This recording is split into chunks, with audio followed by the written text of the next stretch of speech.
This game has one thing in common with Ark Survival Evolved. If you try to tab out, even if you have the option selected to play music in background, it still doesn't do it. Or like it cuts off for like a second so you can notice, like on stream, because you can't tell whether I tab out or not because you can only see the game, right? But you can tell because, oh, the music will stop for a second, then it'll restart. So there's some sort of bug like that. And all the years this game has been out, which is not actually as many as I thought. I can't believe it only came out in 2018 because I don't know, I felt like I'd heard about this before, but it must have been some other version of Magic Online, which I certainly have to try at some point. So today I'll continue my foray into blue and white, my two least favorite colors, and I kind of keep debating as I'm doing this which one I actually like least, but it probably has to be white, because even in Hearthstone, my least favorite class is Priest, so anything to do with healing I don't really like. Anything to do with, I almost wanted to get this just because they are pretty unique and I don't have any kind of text lines like that, but I also don't really use them, and they're also not voice lines the way that, you know, would be the whole point of the game. Or the whole point of that mechanic, not to just say lines of text. So I said I might want to do another 10k draft before this expansion ends, but I've said that a couple times and then I think I never get around to it because ooh, this is actually kind of cool. Wait, but what is it? Is this your avatar or is it... Either way, I kind of want that. You know, I never get around to actually doing a second 10k draft within the same expansion, which I don't think actually I've ever done. I always do one and then I kind of derp around and buy cosmetics, kind of like what I'm trying to do here. This one would be kind of sick, but obviously I can't remotely afford it. I don't know what this one is, though. It's like... Is it an avatar? Like, it's not even telling you. I'm assuming it must be. I don't even really want it, but...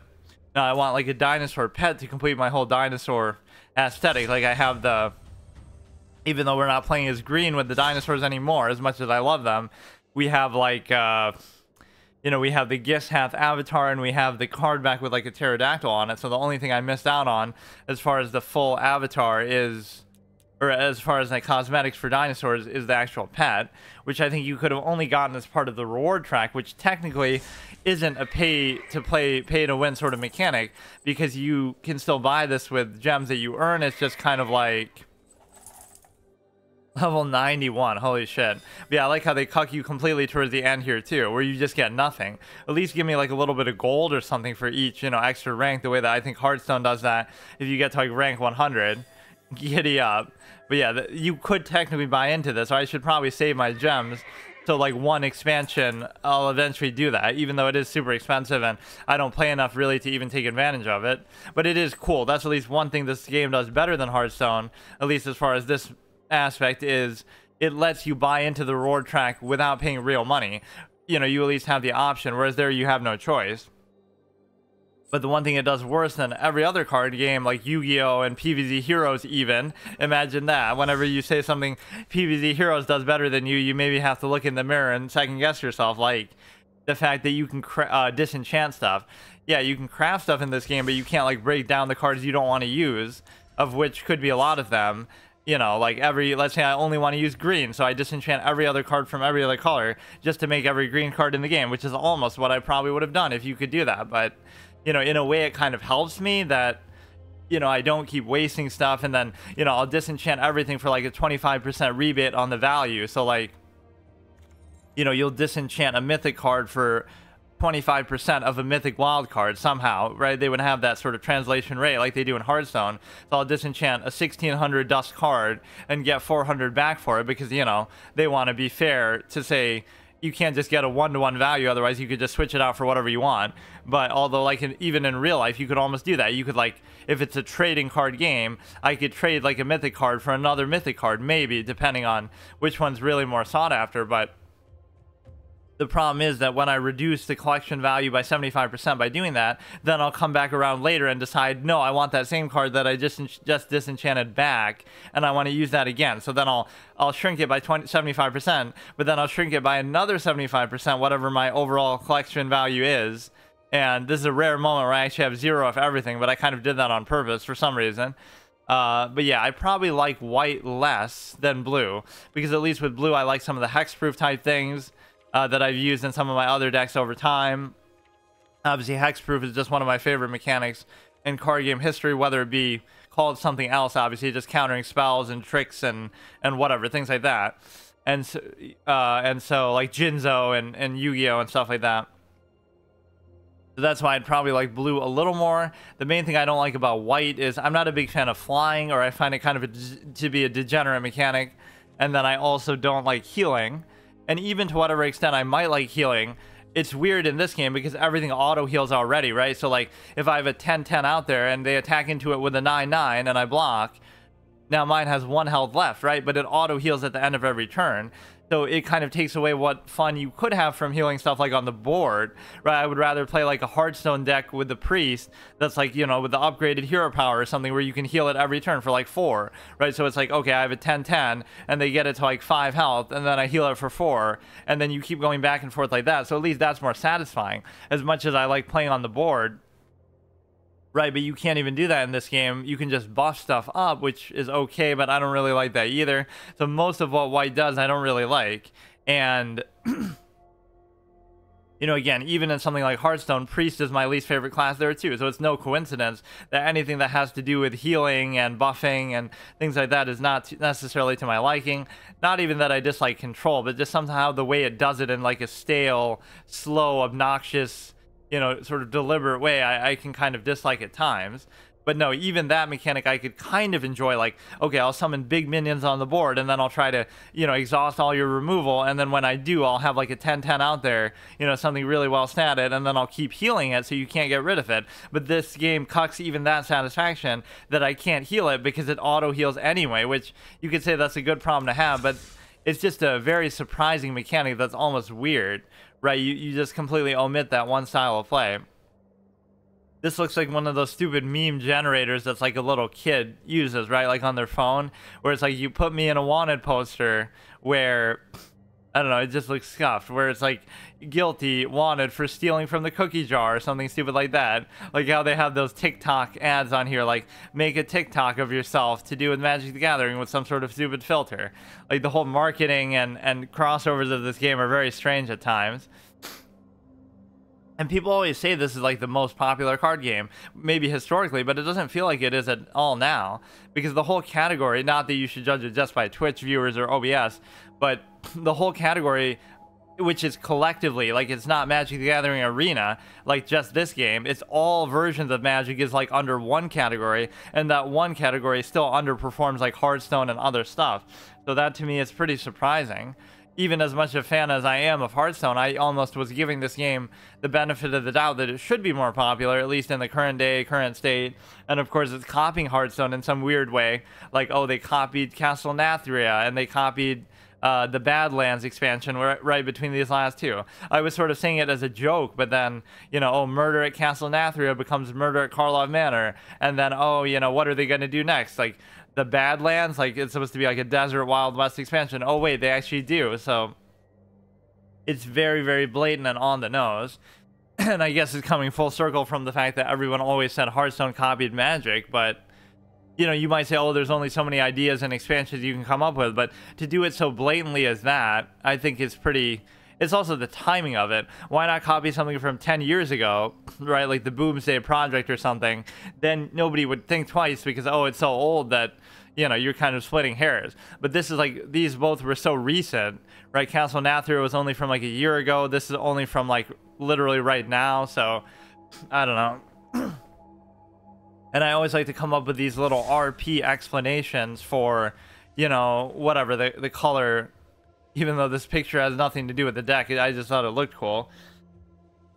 You know, they should almost let you use any picture like this as your card back too, but then that would kind of defeat the whole purpose of trying to collect card backs. Like the Tim Burton card back that I like so much is part of that.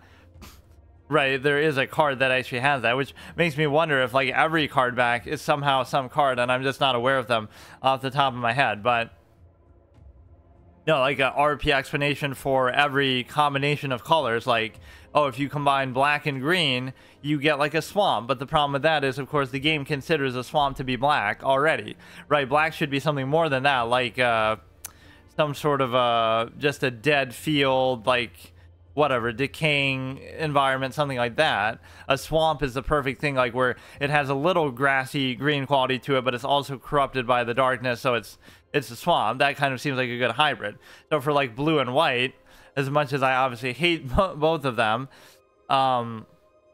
It's kind of like some sort of I think of like a church or a chapel or something at the bottom of the ocean, like in Atlantis or something like that. But that's like at least a good RP sort of storyline to come up with for that kind of combination. So we basically started off by doing this rotation where, okay, I'll play through every single green deck or every deck that I've used in the history of this game, like all my favorite decks. And so I did like a little permadeath round robin where I play as each one until I lose, and then I move on. So when that ended, then we move on to playing a different color. So now we said, okay, let me play my 2 least favorite colors. So we're gonna do blue and white for a while, and then when I get done with that, I'm going to move on and do red and black. And then once we're done with that, then we'll actually say, okay, maybe I'll use like an actual meta deck and this and that. But my problem is that even if I do that within whatever collection I have, how suboptimally I've built it, even if I build a meta deck, and even if I play it, you know, all the time, I don't know if I'd have enough time in a month to even get there because, you know, I just don't play the game enough. So I would have to take a little liberty with that. But yeah, we don't even have to really construct anything. Let's just use the same thing. And of course, people would keep saying don't play in timeless, but to me it doesn't matter because I was getting destroyed in historic anyway. Like, it might be not quite as bad, but it's just more fun. Like, maybe there's certain things I can use here that I wouldn't have used before, not because they're even so good or so broken, but I'm just always a fan of the oldest format, or, you know, stuff that lets you use every card in the history of the game, which I kind of was saying historic is like that, but it's still missing out on certain things. And again, especially when playing a game for the first time, why would you want to restrict yourself to only use the newest stuff? It's almost like the opposite. I can understand somebody who's played the game for his whole lifespan would say, okay, I've already been there, done that with all the old cards, so now I kind of want to focus on the new ones. Even then, I'm not so sure I would be so cynical, but especially for somebody who, you know, everything is kind of new to you, so why would it matter, right? Like, you've never used the older cards either, so it's all in good fun, and just kind of mix it up and combine everything together. That's the whole fun, is having that incredibly large library of cards to choose between and not restricting yourself, which is just stupid, just because, oh, power creep and they want to sell the new packs and stuff like that, right? The best state of a card game is when it has as many cards as possible in the latest form of its lifespan, but the only condition being that you would have to have other people use sort of fun and variable stuff too, not just whatever's new or whatever's meta or whatever's broken and optimal. Just kind of take some liberties and use what you want. Like, sure, you're still trying to win, quote unquote, although, you know, you're going in at a major disadvantage. This is so dumb because everything is so inefficient and expensive. Like, what were my conditions? I was trying to get like stuff that buffs. Basically just buff stuff, flying stuff, hexproof stuff.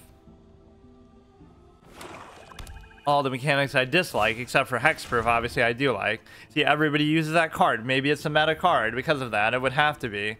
Just so many decks you see just run that. Because you not only get to see their hand, that's the real value of it, right? Just revealing their hand for one cost is itself worth it. But then you also get to discard something. Little armadillo. Or I was trying to do ward stuff too, where you don't have enough hexproof fit in ward, but it just feels like a bootleg hexproof that has a limit to it. And so gets plus X plus 0, where X is its toughness, but for 4 that's not really worth it every single turn. I just have a real tendency to get mana screwed with everything that I use. Even those green decks that have so many mana generating minions in them, like the elves and stuff, I still would sometimes get mana screwed. Fuck. We made this as a mythic card, which isn't even that good. And it doesn't even have hexproof, truly. That's the only reason why I made it, but it's only hexproof like when it has one of those things still there. Or I guess it doesn't have to be one of those, as long as you control an illusion, period. So it could be something else.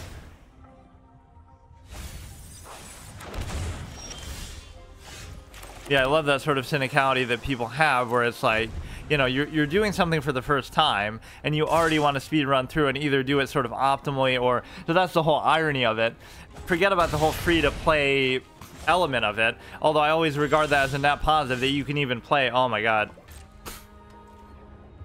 Yeah, I'm not saying my decks are that good or that I even have a chance, but at least let me fucking do something, right? Like, my deck might not be bad, but it might be bad, but it's not this bad where you're just not able to do anything at all. Flying ward, okay. We can always block. Unfortunately, we can't block anything with that. Don't give me PTSD from the armadillo from fucking Donkey Kong 64 that I just died to in my first ever permanent attempt at that game, where, you know, that's like my favorite game ever, and I fucked it up by just being a clown. Because I wasn't used to the controls or whatever, but still.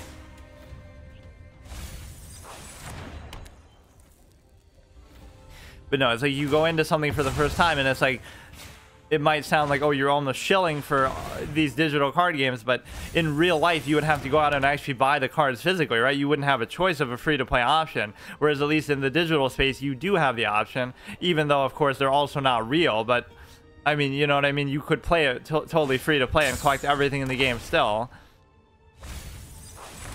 At least that option is a net positive, no matter how long it takes. And then the second side of it is, if you just enjoy playing, then it wouldn't bother you that much.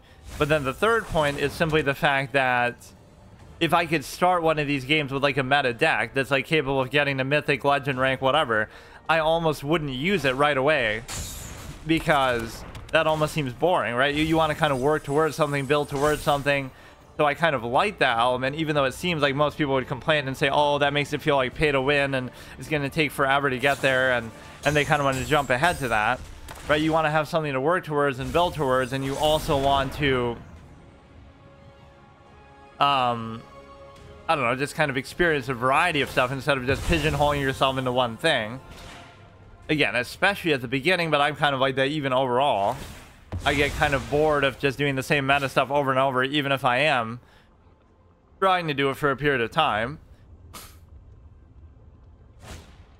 And this dude's taking so long. Like, we're obviously going to lose this one because I can't even afford to play anything. But sometimes these people give you the benefit of the doubt. Like, you have something better than what you actually do. Like, clearly I have some ace strategy up my sleeve.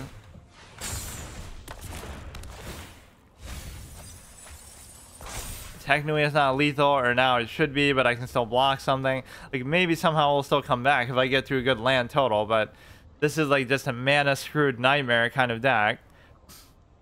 But no, that's the whole irony of it. If anything with healing, I would want to, okay, let me actually heal my minions. That would be the only application of a healing mechanic that I would actually enjoy. But you can't really even do that here. Right, just because it kind of focuses on me playing into the board with respect to...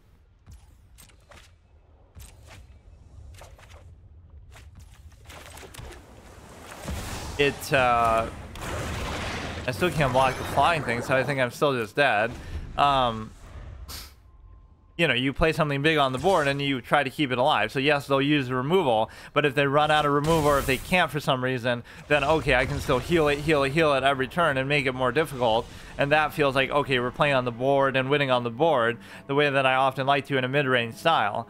But that style of play is completely invalid in this game, regardless of power creep or anything else, just inherently, because of the auto healing mechanic, which is very unusual, which in a way kind of benefits my big well-statted minions anyway, because they can't trade into it over time and stuff.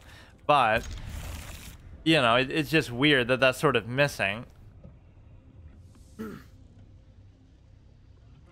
Like, I'll literally go and fucking play some priest deck just to show what that point is, right? I'll play like Justicar Priest, where you get like a +4 healing every turn instead of +2 from your hero power, and then you get to, you know, just summon big shit on the board. I don't know if I still have that deck, actually. But no, this was originally built around Invisible Stalker, that I was like, let me make some Invisible Stalker OTK, where you buff it up, or it doesn't even have to be OTK, but you just kind of keep it there, and the fact that it's hexproof means they can't even target it. And then the fact that it can't be blocked means that you can just keep whacking their face the whole game. So that's a very degenerate sort of mechanic, not unlike flying. If they just can't deal with it, they get screwed, which was often me, because I often wouldn't have stuff with flying or reach or anything in there, or even have removal to get rid of them. But then also, you know, it's hexproof, it's buffed, it can be blocked. There was something else to it though too. Like they could AoE, but even after a while their AoEs aren't going to work, although some of them just destroy everything period on the board, but some of them are like you know, they'll do a fixed amount of damage, so once you get it to like a +4 +5 threshold, then it no longer is going to work. Now this is pretty good, but you have to wait a couple turns and then it'll be fine, right? On its own. So it's just a small price to pay, but the pace of this is very strange. Like, he clearly was going to win that last game, but I just ended up somehow taking so long that... Or he just took so long that it made it seem like I almost had a chance. Lost to a Siberian rabbit. So we may as well just do that too. Now, it'll just... Okay, fine. It might seem like really inconvenient, but the way this is at its best is you just play it and then wait a couple turns and then it's good, right? It'll be good forever. And in fact, the untap effect could be really good later on, because then you just attack with it or something, and then you untap it, right? It's not related to the stun counter. It's just, you can just use it as a base effect too. But yeah, we'll suffer through blue and white for a little while longer. And just sort of delve into some of these mechanics again. The one way that I can at least tolerate it is with hexproof. There's nothing really that white does that I really care for. I don't mind sort of cheesing with flying stuff, but I'm not even a big fan of it. I guess I don't mind buffing, but the way that some of these decks buff is triggering. Like, they'll do a heal buff like a million times over. And now we could still untap it again if I really want. And then we'll be able to buff it like crazy, or maybe I should just buff it now. It's +2/+1, equip for 3. Every creature gets +3/+3, equip 3. This one you can just do kind of outright. So now we'll have a 5/5 flying thing, but we won't actually be able to do anything with it, so even this is like the best case scenario, but then they're gonna have some stupid ass removal. But it is hexproof anyway, so I'm just gonna be too low to actually do anything about it.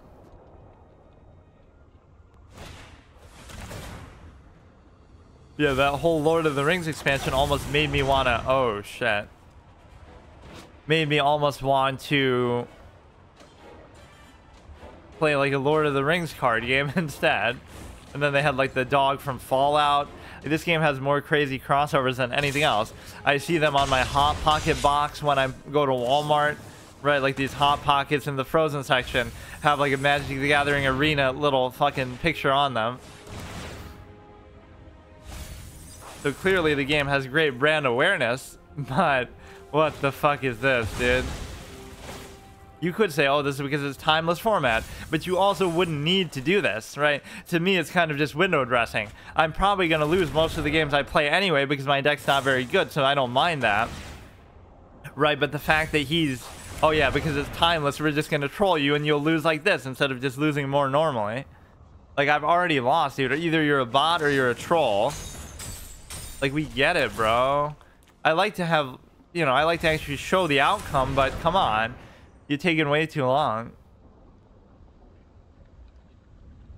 I play once a week for only an hour. Also, I sit here and watch this fucking shit play out. Dude, come on.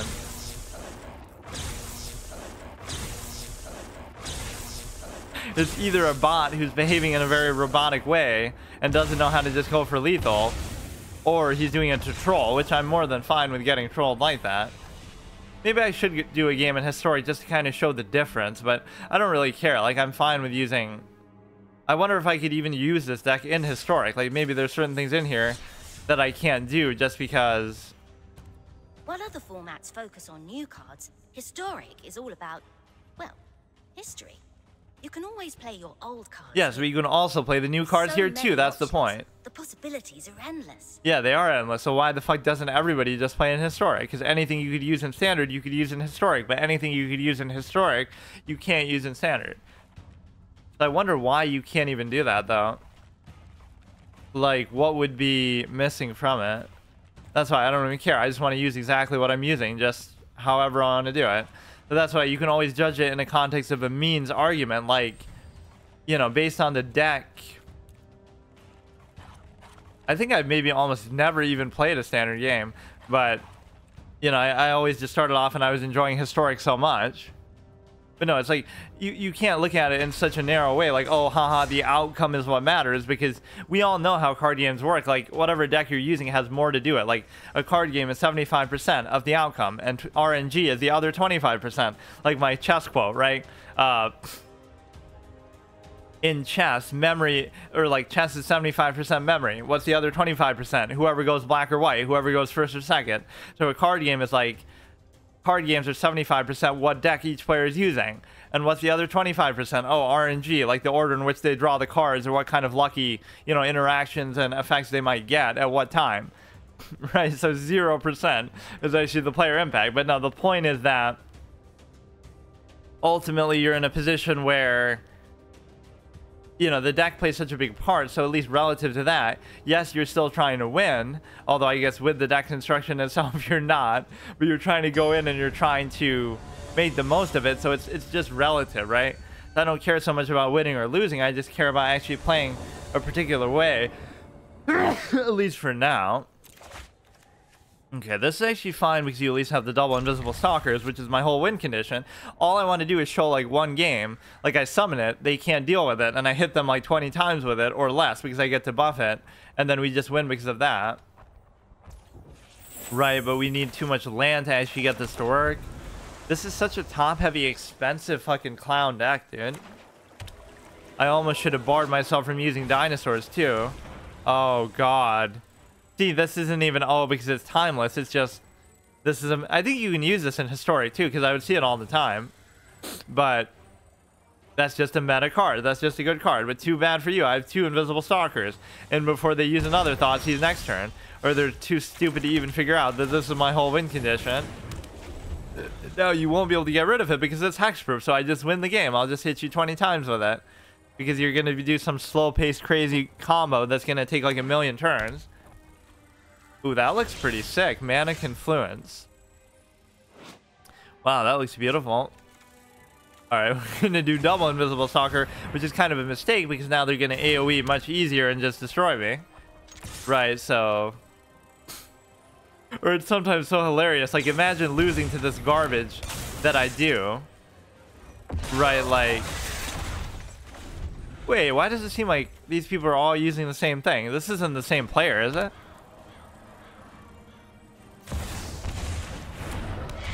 They're at least using a different avatar. I wasn't really paying attention to who it was.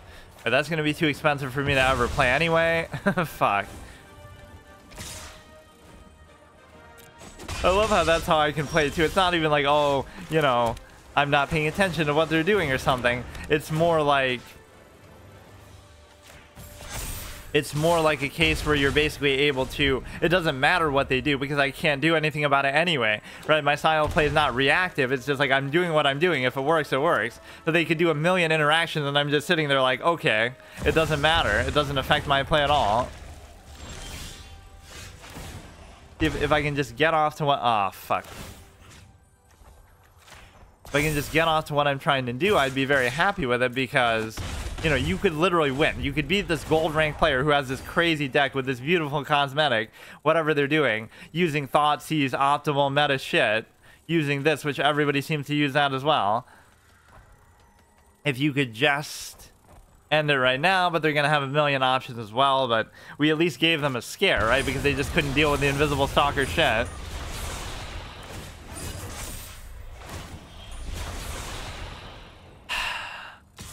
At least I'm a ways away from getting killed. Right, so we're just going to face tank it, although that 2-2 isn't really doing much anyway. They're very close to dying, especially if I could do another buff. Flying Ward 2, Trample Ward. At the beginning of each combat, if Reservoir Kraken is untapped, any opponent may tap an untapped creature they control. If they do, tap Reservoir Kraken and create a 1-1 that... Okay. But a +1/+1, so we have all of this shit. This thing you'll have to give up something for as well. And then between the 2 invisible stalkers and the thing, we should be all... Wait, what? Oh, the stupid ring. I forgot how that actually works. Until your next turn. Okay, so it's like a on-demand ice block. I haven't seen anybody use that in a while. I mean, I wasn't going to block with the invisible stalkers anyway, but I shouldn't have done that because whatever. I'm still not necessarily dead, but at least I have a good mana value now. When it enters the battlefield, tap target creature and opponent controls and put a stun counter on it. Okay. Wish it would have just had Hexproof instead, or did they fuck up and now they can't do it because they paid the ward cost? Fuck. The point is, if you do win with something like this, it can be very satisfying. The problem is, I just can't because I can't afford to get this low.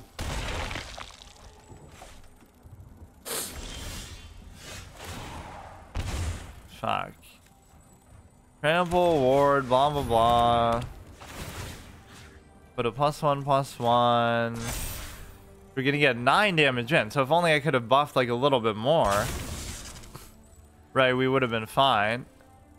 They can just attack with pretty much everything that they do here, right? Like there's nothing, but you see how close we got it. At least my whole idea kind of worked here a little bit, despite how good.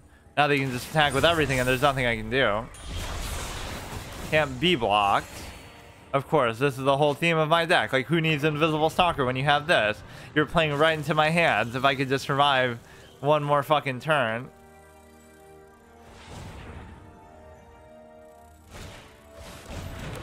Now, see, this is what I don't get as far as BM. I don't have any mana left that I can even use. So I could easily just die here. Right, you're going to do 2 from me drawing a card. And I'm going to have to tank 1 from this. So I already lost. Like, there's none of this you actually had to do. And it's not like I could have a fallback option anyway. Alright, that was fine. So at least that made it seem competitive. But you see what a clown deck I'm actually using that should have no chance here. But that would actually be kind of funny. It's like that thing. Like, I'll lose the majority of games, but the 1 game out of 100 that I win, or 1 game out of 10 that I win, it's like, imagine losing to a clown like me, and I get to say that and mean it and just, you know, completely shit all over my opponent, because imagine losing to a clown shit deck like that. Whether it be any of my green dinosaur ones, which at least those kind of worked on a more regular basis, but, you know, because you could always get board presence and stuff like that, and just kind of catch them off guard. It's not about winning, it's about when you win, you kind of troll them and you realize, like, I either almost lost to this shitty deck clown or I did lose to this and I have to really question my life choices. Like, how the fuck did I lose to that? Like, clearly what they're using is at least more cohesive than what I am doing. And they are at least gold rank, which isn't that big of a deal. Right, I've been to platinum before with that little okay, we'll do this just because of the land. With that invisible stalkers, see, the invisible stalkers did stay around the whole game, and you could say, oh, it was part of their plan because they ended up winning, but 1 extra buff would have been the difference in the game, right? That's all it would have taken to actually win. Okay, put that down. Equip cards are kind of very inefficient sometimes. You have to play it for 2, then you have to equip it again for 3. Like, at least maybe the ones I have aren't very good at least. But no, I love Timeless or Historic, and I love the best of 3. Right, those are both formats that every game should have. I mean, most games will have like a Historic old school format, but actually Yu-Gi-Oh! Master Duel doesn't, though. That's what I was getting pissed at, or at least it didn't when I last played it. Like, you just kind of have to play the current stuff. It'll have like these rotating formats every week that sometimes might restrict your card pool, but generally speaking, it's not like that. The problem is now they kind of know my strategy, not that it should make that much of a difference. Ward 2, something, something. Gets a... Wait, what? Wait. What? I'm so confused. Artifact creature, equipment beast. Attach a creature you control. I don't know what happened. It's just self-destructed. That card does exactly what I feel like doing when I'm playing a fucking shitty blue deck. or even the fact that it's shitty is not as important to me, but just the fact that I'm using these two colors that I don't like. Who isn't just any hamster? He's a minion. We are large and in charge. When it enters the battlefield, beginning of your upkeep, you may create Boo, a legendary 1/1 hamster creature token trample on haste. And at the beginning of your upkeep, so you get to do it like every single turn. We are tough. That's another mechanic I've kind of not used at all, is just the Planeswalker. Right, I haven't used like Planeswalkers very much. We may as well just go face. I almost don't even care about the Planeswalker, which is probably a bad idea. Most of my damage is going to come in ways that you shouldn't be able to prevent. Bigger is always. Oh, okay, that's why. Never mind, I wasn't paying attention. Oh, this looks sick, dude. Knight of Souls Betrayal.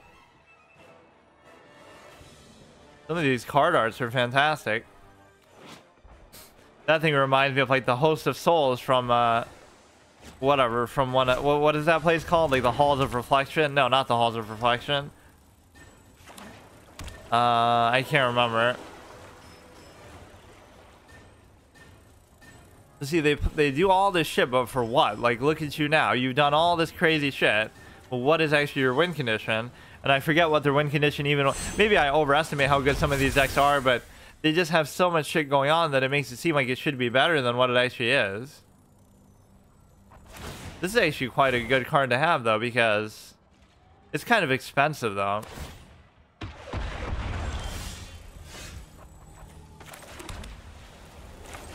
Flying 4/4, so can we just get some damage in finally? Because it doesn't seem like I'm going to be able to really do that. And of course I didn't have my invisible stalker thing either. But no, this can be fun if you actually don't get mana screwed every time. And you actually get to buff stuff and get it to stick around. Too tiny. Here we go. Everybody's favorite ace card over here. Look at us. But maybe their deck isn't really all that good, but they got to gold with it at least. Like, okay, that has Death Touch, so we may as well just do this, even though I don't really want to. As long as you just get a fresh supply of new minions here.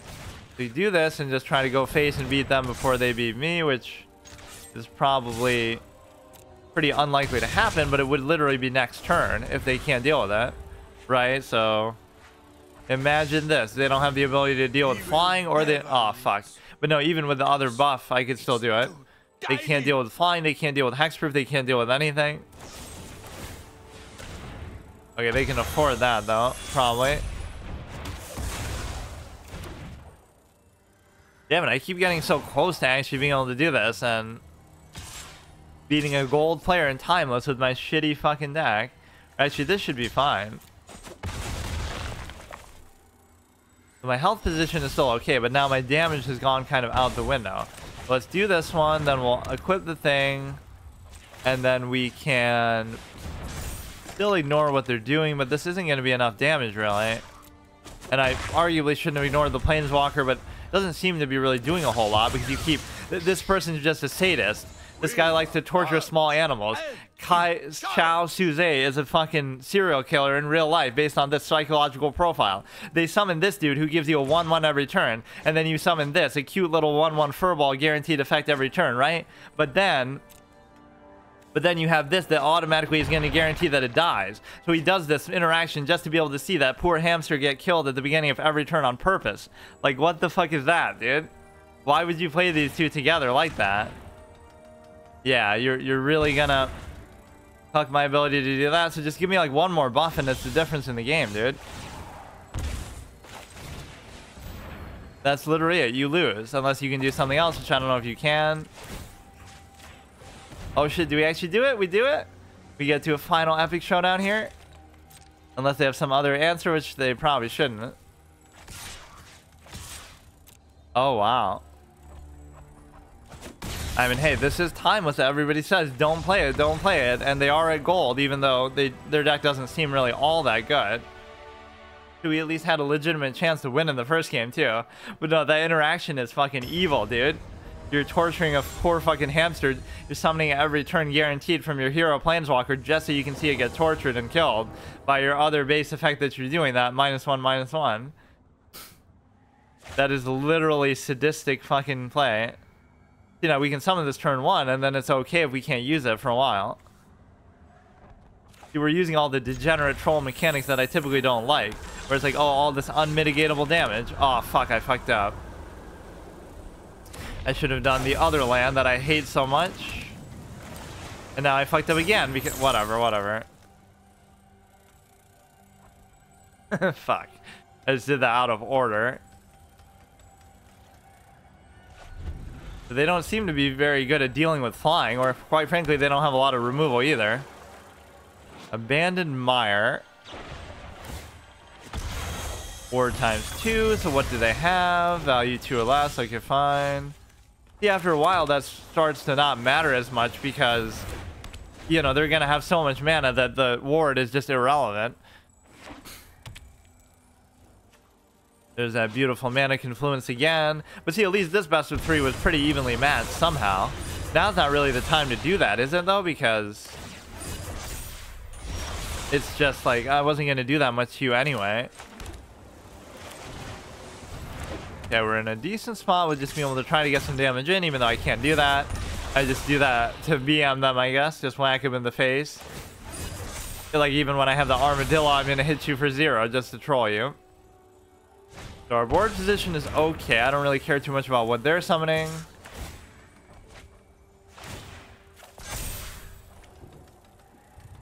That's maybe something I should build around, like do a haste full-on deck. I've had like a few haste minions in my decks before, but like I've never really committed to it. Some of these mechanics, there aren't really enough cards in the game that have the effects. Like Hexproof is actually pretty underutilized considering how many cards there are in this game overall, right? There's only a few that really have it, and not enough for all the colors either. Right, like blue has most of them, and okay, we'll go ahead and do that. Flying Vigilance Ward, whatever. Do this every turn, just don't forget. We can just get a couple good turns in for a hit. Don't you lose health every time you do that too? The beginning of your up, or no, only then. So now you go with this, you get Flying Vigilance. Again, these are not exactly the best value cards for even the purpose that I'm doing, but that's even all the better BM for me to shit all over you once I win, because now that I could actually block. Even now I could still block. Right, it won't kill it, but sacrifice a non-token creature. I mean, I guess I'll do that just because I can block this right now and it would survive, so what's the problem? Right, and then I can still buff it. Like, as much as I like Invisible Stalker, against this opponent, it doesn't seem like they can deal with flying stuff very well. Or maybe that was all part of their plan, too. Discard a card, fine. I just need like 1 or 2 good turns where I can just do stuff. Right, like if these just stick around and they can't deal with it, it's perfectly fine. So like maybe next turn alone would just do it. Especially with your stupid ass ring. Can we actually beat a golden timeless? Even though I've probably done it multiple times before, I just generally am surprised by this. It means so much more when you do it this way. I mean, your own ring would probably kill you next turn, too. All those cards, there's nothing you can do with them to save you. Oh, for fuck's sake, dude. You can't dual wield the one ring. It's called the one ring for a reason. So now you'll be invincible. Oh my god. You can still block that stupid 4/4 unless he gets another +1/+1 here. But no, it's not even that. The next turn you would literally die just from the fact of your own thing, right? Unless you somehow heal or mitigate that burden counter. Or maybe it won't count now for this one because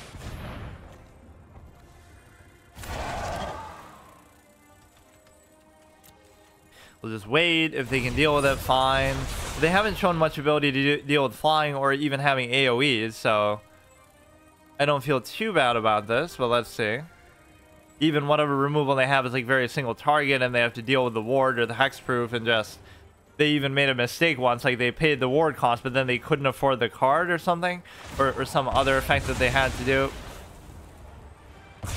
Okay, but even then you're still done. Wow, imagine that. See, imagine losing to a dumb clown like me. Who said don't play in Timeless, dude? That was a good, evenly matched thing, and I'm not even saying their deck was that good. It clearly wasn't, but I mean, look at who you're talking to. Obviously, mine is fucking garbage too. And I'll reward myself by buying those stupid. How do you even use them in the course of the game? Like, I don't even know. Like, I will get that, I think, but fuck. I would get that other thing for 15 if I could afford it. Yeah, it looks kind of cool, I guess. But Vraska, we already have some version of her. But no, like, how would we even use one of those voice lines in the course of the game? Does it, like, replace your base ones or something? That's at least unique. Like, I've wasted my gold in this first playthrough free-to-play sort of run on a lot of things, but I don't think I've used it on one of these yet. On the stupid-ass emotes. But how do you use them? I don't know. How do you draw, like, equipped to what, though? I've never kind of messed around with this interaction before. I think we had, like, one emoji or something. It might just replace your default ones. Or maybe you can use them both at, like, the same time. Emotes. I don't know. Let's see once we go into the game. So we have, like, this whole troll setup with the April Fool's thing and all kinds of other stuff. Like the stupid Rock, Dwayne the Rock, another crossover you wouldn't expect from this game. You gotta be careful with dealing with him though, right? He can be like a movie killer, the way that they blamed him for whatever he was in, some Marvel movie or something. I can't remember what it even was, but they always blame the actors. Like, it's not Henry Cavill's fault that whatever, people ended up not liking those Superman movies or something. Maybe it's just oversaturation, like there's way too many of them. I assume it would just replace these, but again, there's going to be no voice acting, so it's kind of what's the fun. I'll actually keep this just for the land purpose, even though I probably shouldn't. Ah, that's cool, so you can use both of them. Oh yeah, I've never really even tried to do that before. Yeah, Thoughtseize. Nice, dude. Nice game. Nice game. I'm not even criticizing, oh, you know, people use overpowered stuff like in Timeless. I'm saying they're using the same stuff over and over. Maybe you can't use it in Historic. I feel like I've seen it there before, though. Yeehaw, Tarnation, Howdy, Pondering, Draw. Which I don't know if I've really seen a draw in this game in the other sense, like, you know, where the game where both players lose or both players win. Like in Hearthstone, it counts as a loss for both players if it's a draw, basically. You both just die at the same time, basically.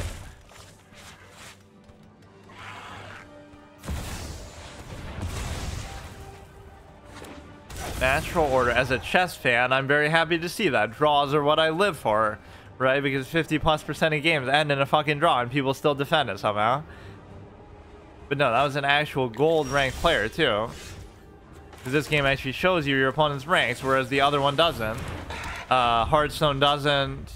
Actually, even PvZ Heroes does. So let's shit all over Hearthstone and Magic by saying PvZ Heroes is better. PvZ Heroes is a mobile, casual, clicker fucking card game for your phone only. And for little kids with only like 400 cards in the game. But even that game has the ability to craft, which this game doesn't, to disenchant stuff. And then it has a 40 card starting deck, which even Hearthstone doesn't, with only 30 cards in a base deck. And then also it has kind of still a better sense of visual personality and stuff. It doesn't show the cards as cards, it shows them as actual minions on the board, right, in a proper display sense. And it also does something else that Hearthstone doesn't do, which is what? I was just saying, like, I can't remember. But yeah, like just the fact that you can't craft in this is so surprising.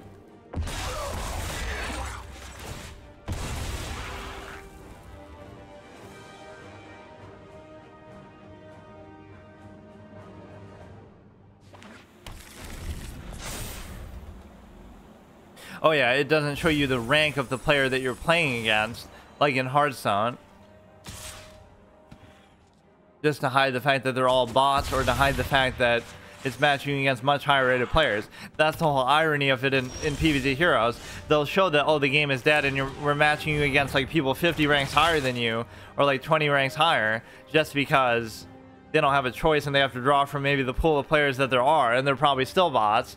But at least it shows you that, like, okay, I'm a rank 10 and I'm getting matched up against a rank 30 just because, whatever, just to make the matchmaking go quicker. But it's I've never really had to wait. Fun and interactive, like whatever's happening, I don't even really care because I couldn't do anything about it anyway. Which is often how it feels using my kind of decks. But no, people would take it too as, oh, haha, this guy doesn't even know what he's doing. Like, I obviously know that there would be better, you know, there's so many better things that you could make, but I don't necessarily want to do it right now. There's a sense of honor in it too. I'm not saying other people have to do it either, but it's like, the sense of honor is like, you know, use something fun or interesting, right? You can use something meta for a while and then get to mythic or whatever, but then don't you want to mess around and have fun or try something different, or, you know, experiment and just use like a theme?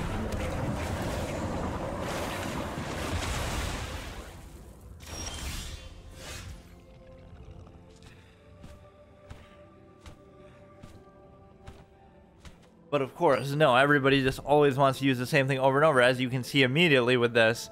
Like, everybody using Thoughtseize just every fucking time. They probably have 4 copies of it. It's just like a very strong card just for letting your opponent reveal their hand alone. But no, I like how sometimes by using suboptimal stuff, you can actually beat people or at least throw them off, because it's like they're so familiar with what is optimal that they'd be like, they don't know what to expect then, right? It kind of short circuits their brain, like, oh, we're so used to seeing only the same few things over and over, and so therefore anything different is going to completely, we're not going to know how to play against it, or we're not going to, you know, it's kind of similar to chess with opening theory and stuff. If you do something unusual against a good player, they'll be like, wow, I don't know this line, even though you don't know it either. You're just doing it at random because, you know, like entitled players. Oh, I'm using this meta deck all day, every day that does all the work and thinking for me because I just keep doing the same thing against the same stuff over and over. But now one time it's like, oh, now I play something that's actually worse than what I normally go against, but it's just different, so I don't know how to deal with it. So now I actually have to think for myself and use my brain. Or they kind of give you the benefit of the doubt, like, oh shit, I don't know what kind of crazy win condition he has, but you bait them by the fact that you don't even have one, but they're just, you know, they're afraid of it and it holds them back. Founding the third path, that's the least fun thing about anything even competitive, is like, you already know what they're doing and what they're trying to do. For me, half the fun is like, you won't know, right, what the thing is, and you just have to figure it out on the fly, or you have to make the best of what you have. Right, so let's have an esports tournament where we use stuff like, you know, whiz bang versus whiz bang in Hearthstone, and it's like, you won't know what you're even going into, or like renounced darkness versus renounced darkness. I don't know if there's any cards like that in this game that just completely transform your deck. I feel like there's not. Like just one card that replaces your whole deck with something else completely random.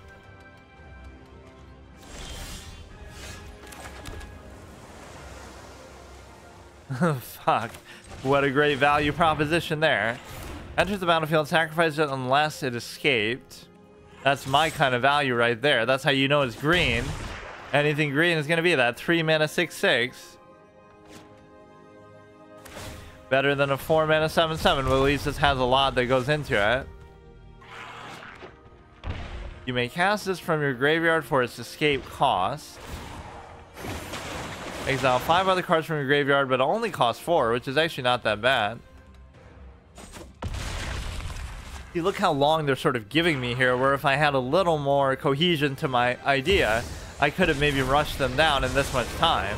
right? They're not putting that much pressure, but they will have some kind of one-shot, you know, crazy win condition combo that's coming up.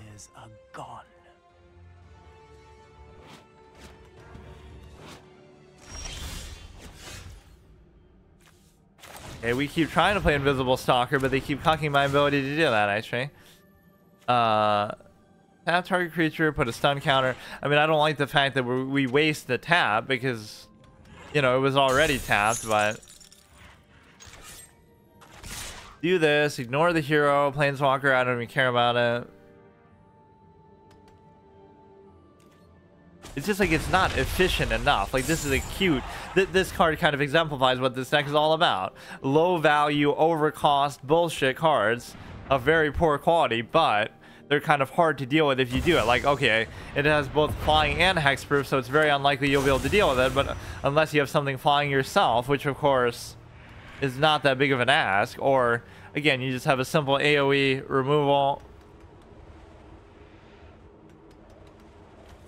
Cards like this can just be so fucking boring, dude. Like, there's way too much shit going on with that. Enters the battlefield, reveal top 10 cards of your library. For each card type, you put a card among the type in the thing. Put the rest on the bottom in any order. Random order. I'm gonna lose to fucking actual food. What is this, dude? It's supposed to be an elk, but it's actually just food. I can't really do anything about that 7/7. And they just won't let me play the fucking... They won't let me play the stupid Invisible Stalker. You kind of have to start off on a better note of just being able to play it like right away, you know? Okay, dude.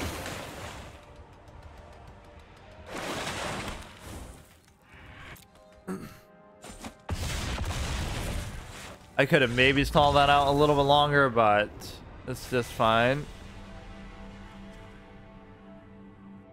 I almost want to do a historic just to kind of compare, but it'll be like a placebo effect. It'll seem like, oh, look how much better and easier this one is, just because of the simple fact that black or red. Why can't I just seem to do this? I don't have a single black or red, I guess, in either of these. I don't even really care to do it either. But no, we wasted 5,000 gold on another fucking... We've used it on one of every kind of cosmetic by now. You know, we bought at least a card back before. We bought at least a fucking hero, avatar, this and that. So now we've even bought the little stupid voice lines, which I keep calling them that, even though they're not voice lines.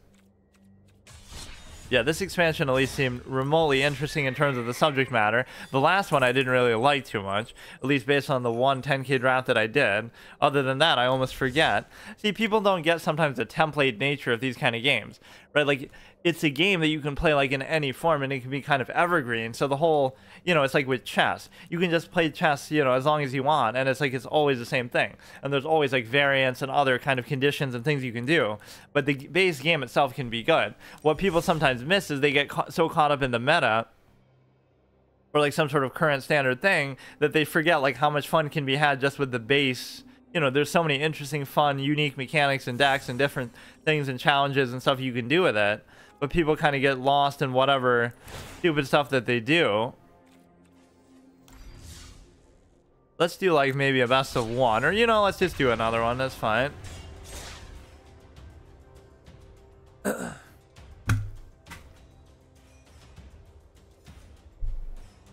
Yeah, I always forget those 10k drafts are actually like a best of 3, because otherwise it would be like, you know, just, you know, played 3 games regardless of record. But each game that you play is itself a best of 3 match, because otherwise it would be like way too short. The queue times have actually been pretty long too. Although arguably doing best of 3 is counterproductive here in the sense that, you know, you're gonna get destroyed so hard, so it's just delaying the inevitable. You have to get your ass beat twice by the same person in the same way to realize that you didn't stand a chance, obviously, in that matchup. We have Red Dead Redemption at home, Red Dead Redemption at home, this fucking map here that I wouldn't mind playing in a Magic the Gathering MMO, which is never going to come out in the history of mankind. Of all the crossovers you could do, why not just hijack some other MMO that's about to die and just put the fucking theme park Magic the Gathering lore. Oh, right, because you don't have any lore of your own. You just steal it from everybody else. Even though you probably do have a lot of lore from back in the day. I just don't know. Because I've probably gotten baited into thinking, oh, this is from Magic, but it's actually from some other universe that I'm not familiar with, like Baldur's Gate or some other crossover. You know, because it kind of bastardizes the whole thing when, like, oh, we're using the One Ring and Lord of the Rings stuff. It's like, but what does that have to do with Magic the Gathering? Like, oh, that's why it's called The Gathering, because it gathers all these other IPs and steals their shit. Even though, obviously, they're getting permission to do it. It's just, now, this is good because of the double Invisible Stalker, but shouldn't this card carry me because it's my one mythic thing that I just got? But obviously, it's not. Crystal Library Swamper Mountain card. Why not, by that logic, just have a Swamper Mountain card in there instead of that?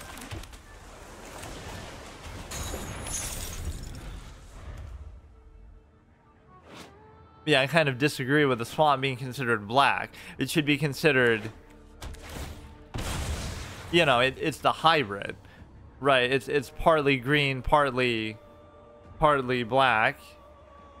Full on black should be something else, which I almost can't think of, like a haunted forest. No, but even like a haunted forest could be the same thing, like green and black mix.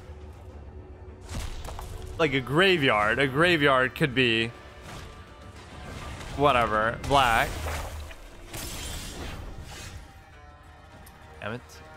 What a surprise, we're getting mana screwed again. But I mean, the value on this is at least decent. It's just that you have to deal with the stupid ass 3 turns tap worthy, which is normally fine, because if you get it as early as that and you're playing it on turn 1, you can't be too upset about it.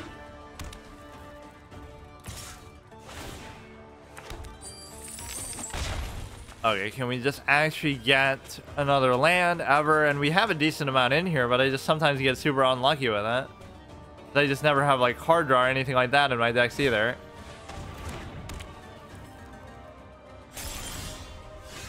No card draw, no removal, no fucking anything.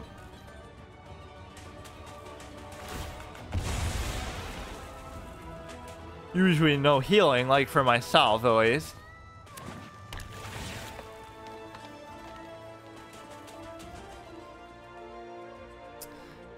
Bro, now it's gonna take them an hour to actually finish me off, even though they're clearly... Look at the mind tricks that I'm playing. I'm just waiting for my ace card to finish you off because it's going to be... what is not going to be good here? I'm not going to be able to play any of these more expensive cards because I apparently don't have any land in this whole fucking deck.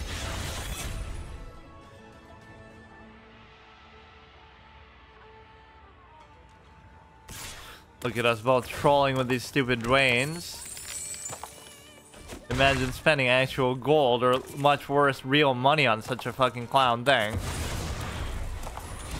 I don't like this background because of the vocals in the background music. It's okay at first, but I've heard it like too many times now. If it's instrumental music, I barely notice it, but some of which can be obviously good, but okay, now the stupid fairy thing is going to be... Yeah, like, what is the difference between a fairy, like F-A-I-R-Y, and a fairy, like F-A-E-R-I-I?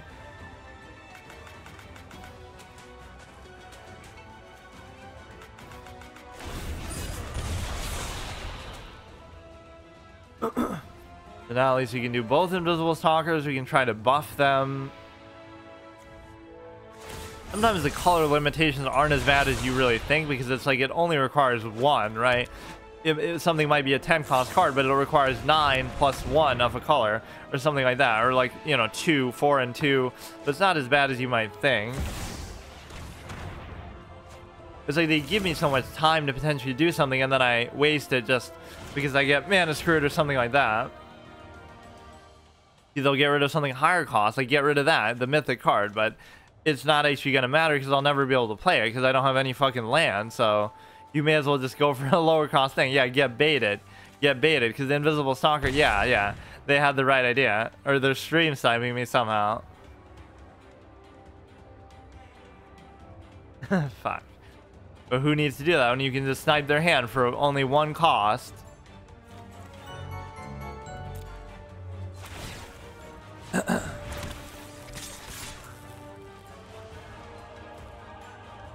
Hey pal, how's it going? Thanks for the follow. Okay, let's see. Just do this. I'm not going to be able to do anything now though because I've been so mana screwed. But at least when the Invisible Stalker works, I'm sure there's some sort of archetype deck for this that's a lot better. Whether it be an actual OTK thing or just something a little better at buffing it quicker.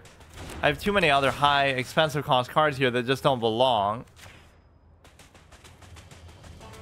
I do like the ability to untap this, but I'm not going to have enough mana to really do it either. It's not like I'm going to block with it either.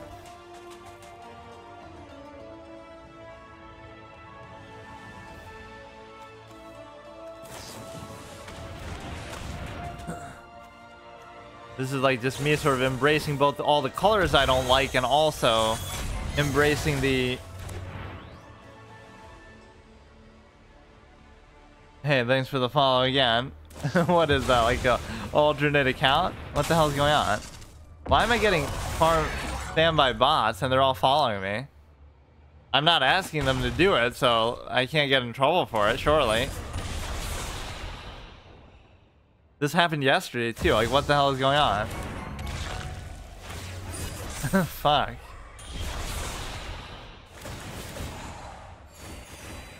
They'll probably just delete their accounts anyway, but then why even bother following? Like, it's not like there's some rule that you have to follow before you chat. Maybe just to draw somebody's attention or something.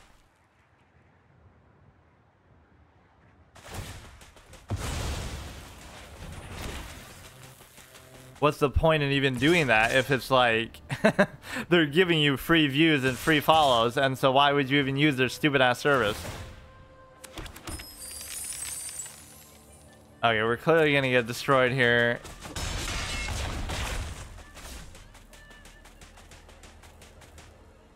Okay, just hurry up. Yeah, he's got like 4 different bot accounts, like Palatial Vices, or no, it's like Palatial Services.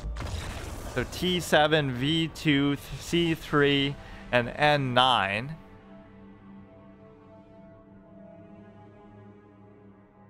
Very strange. Okay, so that one didn't get off to a very good start. Let's see if we can actually do something with this. No, I've got to commit 1 month, like, to actually play the game a lot, and then I can try to actually get to Mythic or whatever. This is at least good because you have a decent amount of land, even though you have nothing you can really play.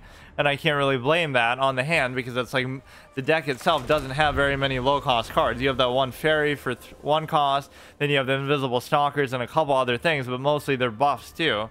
You don't really have any good low-cost cards anyway. Because of course, any color besides green is not very efficient in the first place. But that's the whole thing I fell in love with it for, which is weird because the priest thing is always consistent. I don't like priest in Hearthstone, and I don't like white in this game, so it's kind of similar reasons. They're both about healing, buffing, slow pacing, annoying kind of mechanics. And then I don't like, or I do like green a lot in this game, but I don't really like druids that much in Hearthstone. Like, they have some of the same principles like ramp and stuff, but the innate value of the cards isn't quite as good. Right, there wasn't like a 5-mana 10/10 or something like that, you know, that's just so over the top. I just love that because there's no downside to it. You pay 5 mana for a 10/10 and that's just it. There's nothing, you know what I mean? And people try to argue, well, you can just use removal on it, but you could use removal on anything else. So if it's a 5-mana 5/5, you can also just use removal on that too. So it's a net positive. Or it's like the fact that, you know, oh, all 5 of the mana have to be green, but like I'm using green anyway, so I don't care. But you know what I mean? You're not really going out of your way for that. Or even so many of the effects would be make 1 mana of any color, so that would still work for that. You know, like exactly this.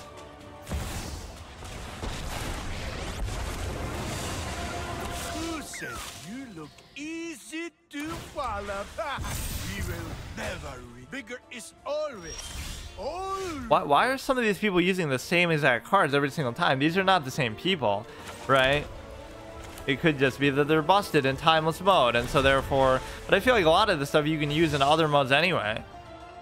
Or like this same person kept doing that to torture their own stupid thing. So everybody uses thought seas. A lot of people use this one. A lot of people use that 4-5 thing.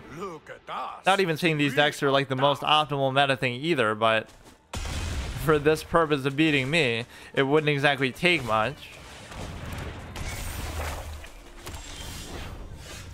Holy shit, just get mana screwed fucking harder, dude. We pay 5 mana for a 2-5, so we're getting mana screwed in both senses. Just that we never have enough mana to play anything because everything is so expensive and overpriced in the first place. But then even when we do, there's such poor value for their cost that I can't really escape it. I call this one the Mighty Flasher. And make a draw offer. The most insulting thing to do in chess, like when you're losing and you offer a draw, they get pissed. Okay, whatever. The point is we at least beat that one gold player, surprisingly. And so we get to see that means more than all these losses combined. Why? Because it's like they shouldn't lose to such a shitty fucking deck and shitty player. As we're seeing in practice that it is so shitty. Not even that like, oh, I got super lucky. It just kind of worked properly the one time. See you tomorrow.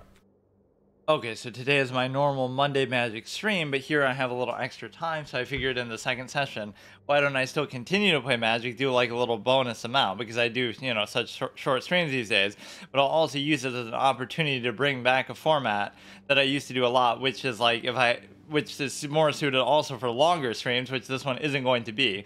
But that's okay if I don't get through all the games in the gauntlet. That just means I'm doing so good, and it's because I'm not losing, not just because I barely have time to even do one of them. But the point is that it's like a series of games where you have like 2 or 3 or whatever, or as many as you want. And it's like if you lose a game in one, you have to move on to the next one. Then if you lose in that, you move on to the next one. You get like 1 life each. So we'll do a best of 3 technically, even though it should be more suited for a best of 1. We'll do a best of 3 with what I was using here. Then if I lose this, I'll play Hearthstone, and I want to do a priest deck for that. Actually, it's kind of this deck that made me want to do that. Like, I was playing like I want to play as white and blue, even though I hate I hate white as a color in this game, but it does, because even the one thing I would like with it is what you can do in Hearthstone. So I was using that as an analogy, like you can't even heal minions on the board in a way that I would enjoy doing that. So I wanted to use like Justicar in a priest deck or the upgraded hero power, just because at least like that's satisfying. So I'll show the difference. So if I lose with this, it's only because I lost on purpose, just so that I'm able to display what is actually enjoyable about playing a priest, even though I hate priests as much as I hate white in this game, right? It's still the same concept that you're basically in a position to at least play for board control and like heal something on the board to make it harder to get rid of. Whereas in this game, the healing happens automatically to minions, so it doesn't even do anything. The best you're going to be doing is just healing yourself or buffing the minions and stuff like that. Yeah, we'll play a best of 3 here. If I lose, I'll go to Hearthstone. If I win, then I'll just keep playing this. And again, I don't have a ton of time to do it, but this was something that's always fun to do. And this is sort of like a bonus session kind of thing anyway, where I typically have just played chess a lot on these, but I'll be doing that tomorrow anyway, so it's fine. And I always dislike kind of doing these kind of things in this disorganized way, because at least lately I've been fuck. So you gotta settle for it just because of the land situation, right? You're not gonna have enough lands otherwise, and certainly these decks are not gonna help me with this whole no losing thing. I won like 1 best out of 3 out of the whole morning session. Not that it was super long session anyway, but the point is that I can lose 1 game of the set, right? As long as I get to you know, you can, it's a best of 3, so you have to win the overall match set here. But no, it's good with like any sort of thing, but my whole thing is like I like it to be a little more organized how I do my categories. So like I'll upload this part still when I go to do that with the regular Magic episode, whereas Hearthstone I won't, and I guess chess I do anyway, but Hearthstone I won't do it because that's not part of the same series, right? Like this is the same deck and the same account and the same everything that I use for my normal, you know, this is my only Magic account. Whereas with that, it's a little bit different just because that I'll be using like some other weird thing that I don't normally use. Like I've been doing that on a couple random sessions. Like I'll play a game of Renounced Darkness just for the fuck of it. Whereas my main series with Hearthstone is like Whiz Bang or some, you know, so that's fine. That's just like a little bonus thing. Or you know what I would also do is I would almost upload it along with my chess thing, because I would just take breaks. The whole irony of how I play chess now. I used to play chess to take breaks from other things. Now I play other things to take breaks from chess because of how long and exhausted that is. But this is kind of good to just test something other than chess in this format, because that's mainly what I've done. Not that it really matters, but I was mostly doing this like on recorded sessions instead of stream, because I didn't have internet at the setup, but now I do. And now it's basically the same thing, and the sad part is I'll end up spending more time in this secondary thing than in my primary one, just because I don't have time these days. Yeah, we're playing for our life. He's using a shitty, scuffed, toxic deck, which, you know, it's just not that impressive, but also I'm not going to be able to do much about it. I love the way this guy looks, actually.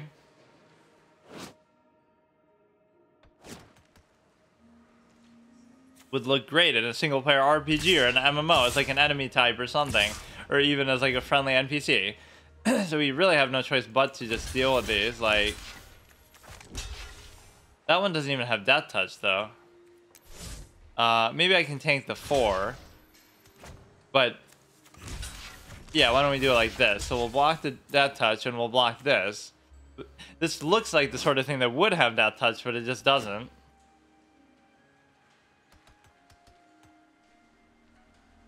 Yeah, what did I do in the setup the last time? I had done like oh, I had done Arc for some reason. I did my Thursday episode of Arc. The real lose condition here is obviously going to be the toxic, less so than the health. But for somebody like me, it would almost be the same thing. And the reason why is because it's like I don't have any healing really, despite the fact that I'm using all these white cards, and so it's possible if you hit me 10 times, you're going to do 20 damage. You'd have to hit me for an average of 2 damage, which I guess they're not even doing that. But no, I do like the toxic mechanic. Not just because I'm a toxic player myself, but with this, you'd have to kill it to make it worth it. The 4 damage actually doesn't concern me at all, because, you know, it's just the Death Touch is so annoying because I can't do anything then. Right? Toxic Death Touch, okay, that makes it kind of fruitless, but it wouldn't have mattered either way then, because you would have died anyway. You know, it's simply too high of a counter. And there's nothing that really reduces it as far as I can tell, or there might be effects that just mention that as a general mechanic, like reduce the number of counters you have just period, but that really didn't help me.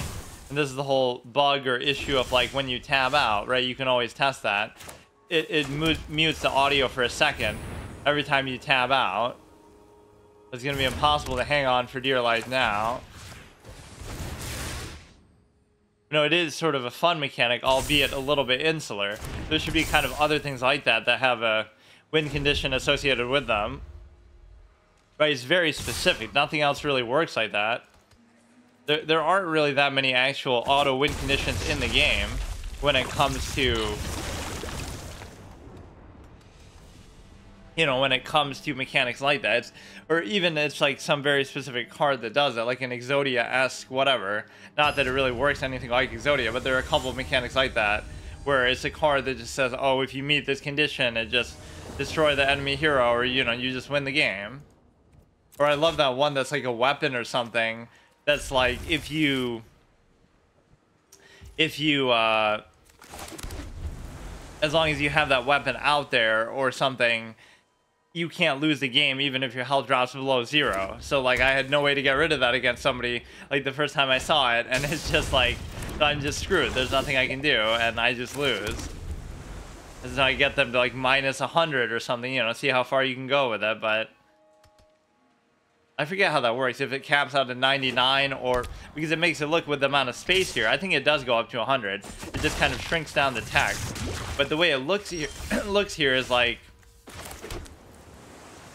you know, it can only fit 2 digits, so it'll just cap your health out at maximum 99 or maximum minus 99, assuming that even matters. Like, mostly it's just a BM thing that you just kind of show off what you can do in terms of, you know, see how low I can get them. And the game kind of lets you do that sometimes, where, you know, you attack it with like 100 things and it'll actually make you sit there and wait and watch it. So this is fine. Not really gonna get the buff effect, but Or wait, no, it would still happen. You'd have to... all these cards and effects and everything are just so inefficient. Partly just because they're bad cards. Like, I could get better ones for even these colors. But partly also because... I mean, it's kind of the sort of deck where you have to do this. You got to treat it like it's aggro. Like, whatever. This is equivalent to... you know, whatever amount of face damage they would have normally done. But they're pretty good about saving their stuff in the process of me even doing that. I'm just getting mana screwed like I was before. But no, the whole point is that it's partly because, okay, the cards I'm using are not the best. Like, look at this, 5 mana, 3/2. Yes, it has flying and hexproof, but that's still not worth it for what it is. And then the other point is that even just these colors in general do not have the best kind of cards overall. And the reason why is because, you know, blue and white are just not as, are notoriously less good value than green, or in fact kind of everything is. Out of all 5 colors, there's no other things that really have stuff like that, right? Where it's like a 5 mana 10/10 or something crazy. And I love the rebuttals that people even have. Well, it requires 1 of each, you know, only 1 mana color, like 5 green, but so what? I'll pay 5 blue or 5 white for one of these and I don't even care. Or like, I'll pay, you know, they'll use removal on it, but they can use removal on anything, so it doesn't even really matter. We still do block that at least, but their deck doesn't seem really all that good. But obviously what I'm using is completely garbage, so you'd have to really have some other win condition strategy. Or you know what you should do with this, actually. As much as I like the Invisible Stalker, we won't be able to do it now because obviously we lost this set, but or I guess we have a little time still to survive. But